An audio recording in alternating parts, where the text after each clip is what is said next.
दोस्तों अभी हुआ है मेंस बॉडी बिल्डिंग का फाइनल कॉल आउट और फाइनल्स हो रहे थे, मतलब कॉल आउट्स इसके अंदर कई सारे हुए और अब तो सही में यार सब लोगों के सर में दर्द होने लग गया। आखिरकार ये हो क्या रहा है? Same as usual call out कल वाला आज भी देखने को मिला। यही 6 लोग इसके अंदर, Samson Dauda, Nick Walker, Hardy, Derek, Brandon, Big Ramy, 6 के 6 बुलाए गए ये पहले कॉल आउट में और इन सबका कंपैरिजन कराया गया। इस वक्त पे ये समझ नहीं आ रहा है, बिग रैमी अभी भी राइट साइड पे खड़े हुए हमें दिखाई दिया और उनको कंपेयर नहीं करवाया जा रहा था इन सारे मेन एथलीट से। हार्डी चुपन डेफिनेटली शाइन कर रहे थे और अगर आप उनको चैंपियन जजेस बनाने के मूड में है तो हार्डी का वो कॉन्फिडेंस और वो बॉडी भी उस तरीके से प्रोग्रेस करती हुई दिखाई दे रही थी। फैक्ट बात बताऊँ, हार्डी चुपन आज काफ़ी सारे लोगों के दिमाग में एज अ चैंपियन दिखकर निकल करके आ रहे होंगे। निक वॉकर की बात करता हूँ, निक तो यार आज और इम्प्रूव लग रहे हैं पहले से और कॉन्फिडेंस निक का बहुत आगे था। उनके दिमाग में सिर्फ ये अभी है कि मैं मिस्टर ओलंपिया हूँ। हार्डी के दिमाग में भी ये चल रहा है। अब बात करते हैं डेरेक की। डेरेक मुझे कंपैरेटिवली सॉफ्ट लगे आज कल के मुकाबले, है ना। तो लेकिन डेरेक भी बिल्कुल बीच में खड़े हुए थे। हर एक बंदे के मन में एक हलचल पैदा करी थी जो आज व्यूअर इस ओलंपिया को देख रहा है। सभी लोग बहुत ज़्यादा अपने आप में खुश हो रहे हैं और परेशान भी हो रहे हैं कि आखिरकार इस कॉम्पिटिशन का रिजल्ट होगा क्या। ब्रेंडन डेफिनेटली मिडिल में थे, डेरेक भी मिडिल में थे एंड ब्रेंडन कल से ज़्यादा टाइट दिखाई दी। इनके लेग्स में अब सेपरेशन दिख रहा है। मोस्ट मस्कुलर ब्रेंडन करी का best, one of the best दिख रहा है और कंपटीशन इस तरीके से रहा कि रैमी को एक बार इन्होंने मूव कराया और फिर कोने वाली साइड पे वापस जाके खड़ा कर दिया। और रैमी की जो हालत पतली हो रखी है ना, लिटरली मैं ये वर्ड्स यूज़ कर रहा हूँ, इनके दिमाग में बस एक ही चीज़ अभी आ रही होगी।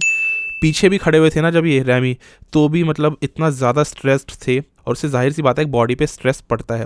मैं फैक्ट बात बताऊँ, बिग रैमी मुझे कल से और ज़्यादा थोड़े से टाइट लगे और इनके जो ग्लूट्स हैं वो काफ़ी अच्छे लग रहे थे इस टाइम पे। तो रैमी की बॉडी अपने हिसाब से फिर भी ठीक चल रही है, पर उनका जो इस वक्त पे नर्वसनेस है भाई, वो आप नहीं समझ सकते, वो कोई नहीं समझ सकता, क्योंकि वो चैंपियन है। उनके ऊपर एक सबसे ऊपर उनके बोझ है सर पे कि उनको तीसरा अपना टाइटल डिफेंड करना है और इस तरीके से अगर चलता रहा पता नहीं क्या होगा। इसके बाद एक और कॉल आउट होता है, इसमें ब्लेसिंग दिखाई दी और ब्लेसिंग ने अपनी कंडीशनिंग बिल्कुल ख़राब करके रख दी। उन्होंने बताया भी था कुछ, उन्होंने गड़बड़ियाँ ऐसी करी कि उनकी कंडीशनिंग ख़राब थी प्री जजिंग में, फाइनल्स में और ख़राब थी, तो वो समझ नहीं आया। इसके बाद हंटर लब्राडा और एंड्रयू जैक्ट का, हमारी मोनालिसा का कॉल आउट चल रहा था, उसमें एंड्रयू मुझे अच्छे लगे और हंटर भी एज यूजुअल हमें दिखाई दिए। विलियम बोनैक भी थोड़ा सा लग रहा था अपने गट पे कंट्रोल पा चुके हैं, बट अब कोई फ़ायदा नहीं है। टॉप 6 के बाहर वाले एथलीट्स थे जिनकी अब सारी ये कॉल आउट्स हो रहे थे। अब आता है लास्ट कॉल आउट, जिसका हम सबको बहुत ज़्यादा इंतजार रहता है क्योंकि ये होता है डिसाइडिंग फैक्टर इस शो का, कौन बनेगा विनर। अब आखिरी कॉल आउट होने के नज़रिए से देखा जाए तो टॉप 2 या टॉप 3 ही बॉडी बिल्डर्स आने चाहिए जिनमें से कि आप विनर सेलेक्ट कर लो। जजिस की इस बार आप सस्पेंस तो देखो इनका, फिर 6 के 6 लोगों को उतार दिया एज यूजुअल। कल से आज तक वही चीज़ अभी भी, और अब ये देखने को मिला कि रैमी अपने उसी कोने वाले स्पॉट पे खुद से ही चल के आ रहे हैं। वो बीच में आने की उस जद्दोजहद में पड़ी नहीं रहे जहाँ पे हार्डी चुपन, डेरेक और ब्रेंडन करी आ रहे हैं। तो ये चीज़ काफ़ी डिसअपॉइंटिंग लगी रैमी के साथ में होती हुई। अब ये समझ नहीं आ रहा था कि क्या जजिस चाहते हैं कि आखिरकार हार्डी चुपन को चुन लिया गया है या फिर निक वॉकर को, क्योंकि बिग रैमी को तो खुद ये नहीं समझ आ रहा कि उनको एज अ चैंपियन जजेस ने चूज़ करा भी है कि नहीं। उनके दिमाग से वो टाइटल अभी स्लिप हो चुका है, पर अब जजेस कहते हैं रैमी को स्विच करने के लिए और स्विच करवा के भेजते हैं वापस से एक एक्सट्रीम लेफ्ट साइड पे, लेकिन आखिर में फिर कोने में ही खड़ा कर दिया। अब रैमी को समझ नहीं आ रहा कि क्या हो रहा है क्या नहीं हो रहा, लेकिन जजेस अब क्या करते हैं, पूरा इनके सब पोजेस वगैरह फिर से करवाए। एक बार फिर लास्ट टाइम इन सारे बॉडी बिल्डर्स को देखा, लेकिन अब आ जाती है वो घड़ी जिसका कि बिग रैमी को और सब लोगों को इंतजार था। आखिरकार जजेस ये बोलते हैं रैमी एंड हार्डी स्विच। वो हार्डी जो अभी तक सेंटर स्पॉट पे खड़े हुए थे उनको हटा के अब रैमी को बीच में लाते हैं और लिटरली रैमी के आप एक्सप्रेशन देखो, सही में अब ये चीज़ झलक रही है कि ये कितना ज़्यादा टेंशन में है। इन्होंने अब ये वाले कुछ एक्सप्रेशन दे दिए हैं, इतने ज़्यादा रिलैक्स्ड हो गए ना वो, उनकी सांस में सांस आई सच में।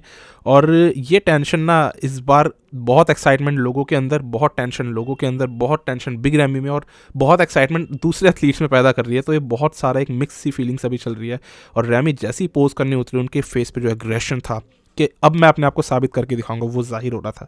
पर निक वॉकर तो और ज़्यादा कॉन्फिडेंट है क्योंकि वो अब चैंपियन के साथ में खड़े हैं। उनको मूव नहीं कराया, हार्डी तक को मूव करा दिया, मतलब निक स्टिल बीच में खड़े हैं। तो सोचो निक वॉकर के दिमाग में ये चल रहा है अभी कि मैं इस बार का मिस्टर ओलंपिया बनूंगा।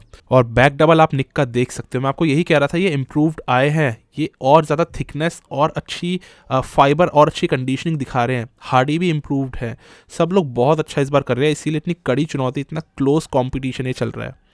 तो ये एक्साइटमेंट और थ्रिल से भरा हुआ कंपटीशन है इस बार का मिस्टर ओलंपिया का। अभी तक भी नहीं पता कि कौन बनेगा मिस्टर ओलंपिया। जजेस को पसंद क्या आ रहा है, क्या कंडीशनिंग हार्डी चुपन की या फिर साइज बिग रैमी का, या मिक्स एक निक वॉकर जिनमें की कंडीशनिंग भी है, साइज भी है, क्या पैकेज के लिए वो इस बार जाना चाह रहे हैं, क्या उनका दिमाग चल रहा है, जजेस का माइंड सेट, उनका माइंड पढ़ना इस बार सच में बहुत मुश्किल हो रहा है। और इससे ना सिर्फ ऑडियंस की बल्कि इन एथलीट्स की भी हालत ख़राब हो रखी है।